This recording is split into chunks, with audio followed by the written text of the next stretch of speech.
God has blessed me with the privilege of serving on the faculty at Sacred Heart twice.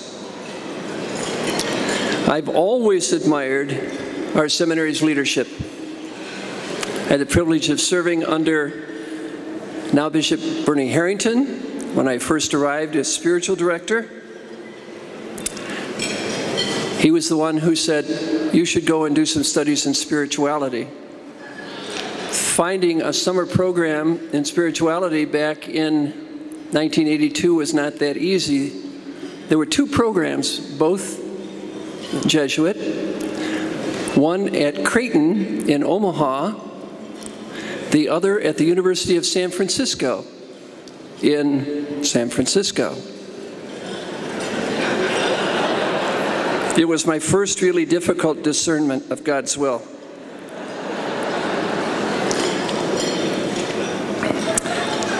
I also served under Msgr. Jerry Martin and our now Archbishop Alan Vigneron and Archbishop John Nienstedt. Msgr. Todd Lajiness clearly continues this tradition of strong leadership.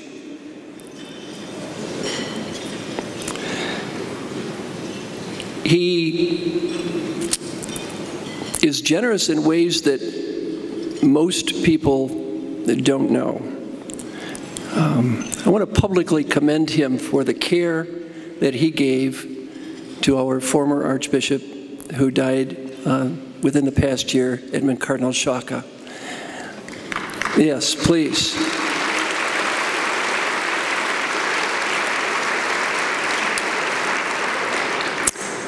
That tells you as much as anything I could say about how his heart is modeled after the Sacred Heart of Jesus. Please welcome the Rector-President of Sacred Heart Major Seminary, Msgr. Todd Lajiness.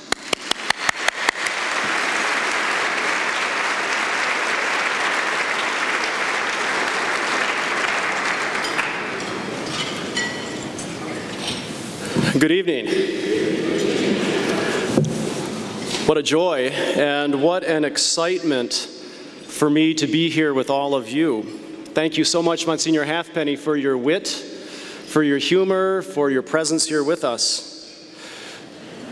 Ever since Bishop Gallagher in July of 1919 founded Sacred Heart Seminary, there's really been the steady pulse of a beat, the steady pulse of formation and ministry right here in the heart of the city of Detroit, shaping and preparing our students for the awesome task of being joy-filled witnesses to Jesus Christ, preaching the gospel, being courageous shepherds who lead the people, helping those entrusted to their care to truly encounter the love and the compassion of Christ, to encounter the beating heart of Christ, and ultimately being heroic and humble witnesses to Christ. What an unbelievable,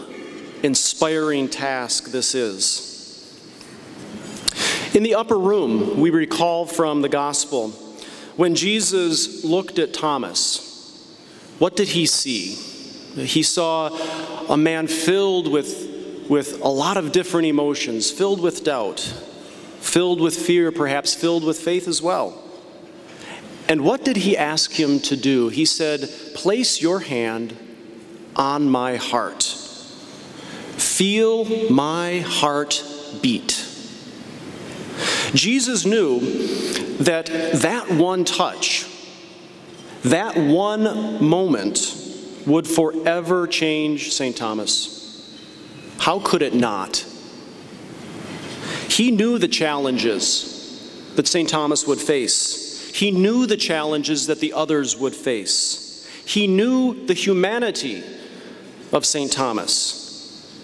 And yet he looked at him with love. He chose him. He loved him, and he called him. But before he could send him forth, and the others, to send them out to preach, to teach, to lead, to heal, he needed his heart to be touched by the Sacred Heart. Thomas needed to be a courageous witness. And only through that encounter could St. Thomas really be transformed and become an apostle that Jesus called him to be. You know, often people will ask me, they'll say, Monsignor, how do you measure success at the seminary? When do you know that you're doing a good job? Well, like many institutions, we measure a lot of things on a day-to-day, on a month-to-month, and on a year-to-year basis. We look at data and analytics. We have dashboards. We consult with our peers at other seminaries. We have tools of assessment. We evaluate. We do surveys. We have benchmarks and criteria. But unlike most other institutions, the measure of success in our graduates is not ever just in the accumulation of knowledge, or is it in the acquisition of a skill set. It's about their heart. Have they permitted their heart to be touched by Christ, to be transformed, to be inflamed with a passion and a love that can't be quenched? That is the core of this extraordinary work that we do, the conversion and the transformation of the heart. We work with hearts that need to be formed, that need to be heroic, that need to be strong and enlarged with a genuine desire to lay it all down, to lay it down for others, to lay it down with joy, to lay it down so that others can encounter Christ. And an evening like this is the evidence in part of that success. Tonight, you, in a very real way, you participate in this process through your financial support, through your prayers, through the many ways in which you support our students. And that can come by way of being on the member of the Board of Trustees. It could be a member as a faculty. It could be on our staff. It could be the mentors and the pastors that help shape our men out in the field. You could be a lay ecclesial minister, a benefactor, a family member, and a friend. You, each one of you, in a very personal and a very real way, have a direct impact on the hearts that are formed at Sacred Heart. As a powerful expression of the work of Sacred Heart Major Seminary, I am now pleased to introduce to you the priests who were ordained and will be ordained this year. Please join me in thanking God and also thanking these men for their yes to letting their hearts be transformed for service, lifelong service as priests. We'll go by diocese. We'll start with Detroit. For the Archdiocese of Detroit, the newly ordained for this year from Sacred Heart, Father Mario Amore, Father Sean Bonner, Father Brian Meldrum, and Father Jacob Van Ash.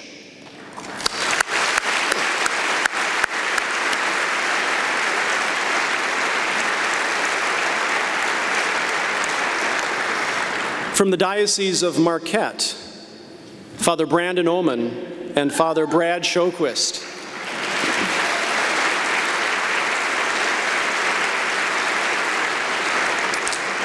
From the Society of Our Lady of the Most Holy Trinity, we have Father Jeremy Davis and Father Bo Schweitzer.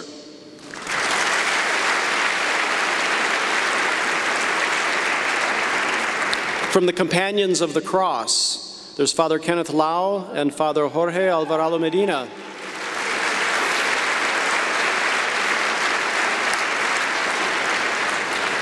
From the Diocese of Winona in Minnesota, soon to be Father, tomorrow at 2 o'clock, and hopefully I can get there if the plane is on time, Father Jonathan Faschnacht.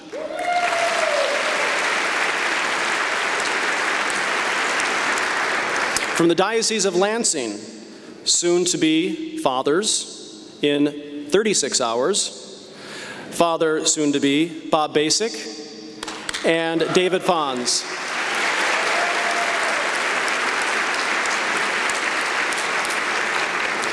And finally, from the Diocese of Madison, they'll be the last of the bunch at the end of this month. It will be soon to be Father Cham Gang and Father Tafazwa Kushamba.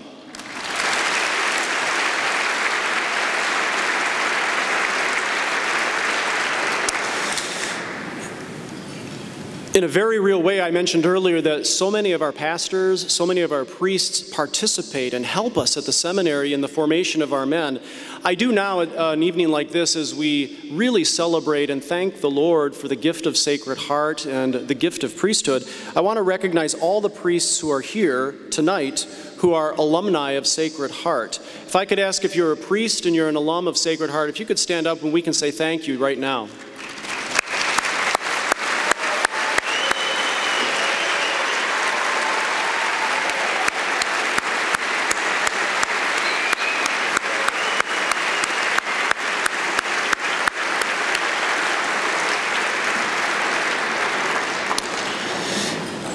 And we also, at the seminary, for a number of years, we've been forming and training and shaping our permanent deacons and lay ecclesial ministers. And so I would also like to recognize all of the good work they do. And if you're here tonight, if you're an alum of Sacred Heart and you're a permanent deacon or lay ecclesial minister, please stand too. We'd like to thank you.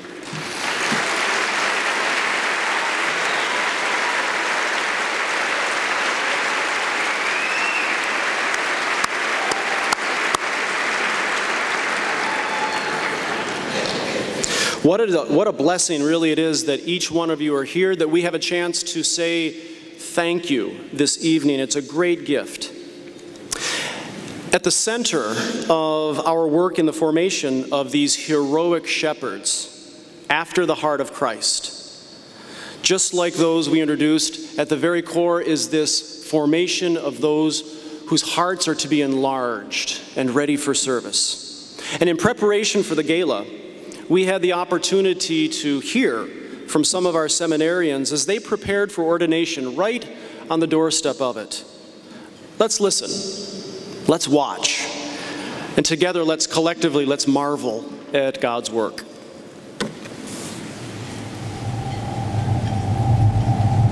I thought about the priesthood when I was really young, probably even first or second grade.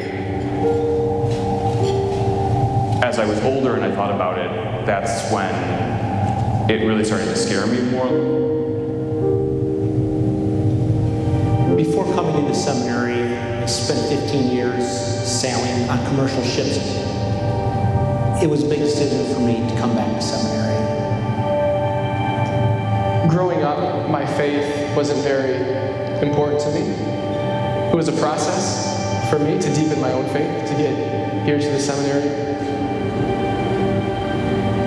My time spent at Sacred Heart has impacted my relationship with God so much. The seminary forms us to be men who can share Christ with others, in the church, in the sacraments, and in His Word. If we're going to try and lead people to the truth, we have to know and understand that truth. We're here in the city for a purpose, and that's to be a beacon of hope for people.